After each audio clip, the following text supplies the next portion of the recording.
Have you ever found yourself in a bind? Uh, I have several times, and today I am all bound up in this extension cord. Got that out of the way.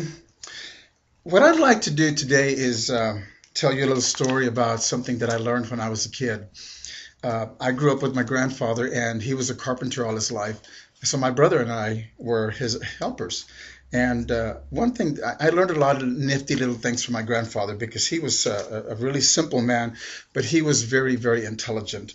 And one of the things that I learned from him that I'm going to demonstrate to you is how to simply store an extension cord after you've used it. How many of you have found yourself thinking, oh gosh, how can I store this long extension cord? I think nowadays you might find them spools to wrap them around in.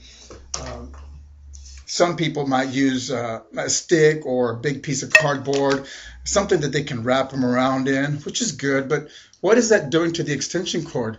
It's causing it to have these really sharp, small curves, which over time will damage your extension cord because it's got too many close folds. My grandfather taught me a secret that I thought was pretty cool, and I'm going to show you. And it'll keep your extension cord nice and neatly, compactly wound up without it being so tight, and it'll protect your cord and it'll last you a lot longer, and it'll also be a really neat way to keep it. What you basically do is what I did here is I took the one end, uh, grabbed it with my thumb and my index finger there in between there, and then looped this around down my arm here, and we're going to wind it up like this. What this will do, like I said, see the nice, all the loops are on the cord are at the same length, and they're not so tightly wound up as they would be in around the piece of wood that I showed you, or around a round piece of cardboard or something, because I've seen people store extension cords that way.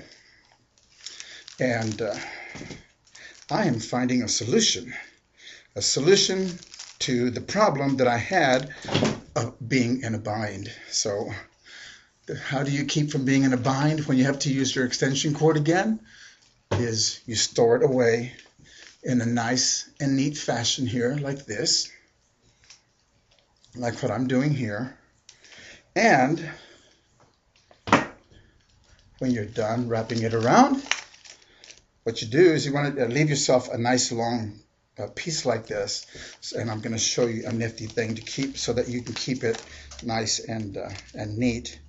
And that is so that you take that extra piece, you grab it from the inside, and then what you do is you wind this around,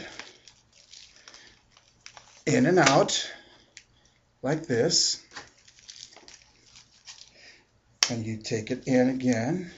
So what you're basically doing is you're wrapping the round circle of the extension cord with the extra piece that you had left over, so that you can maintain the shape, the round shape of the extension cord. And I'm sorry if this isn't coming through so neat to you, but see, it's keeping nice and neat there. You take this other end, wrap it around through there, and then you plug the two ends together, like as if you were plugging them in a socket. And there you go. No longer in a bind. It's kind of it's a nice way to, like I said, store your extension cord. You can hang it on a hook in your tool shed, in a garage. You can hang it in a hook like this. It's nice and stored away.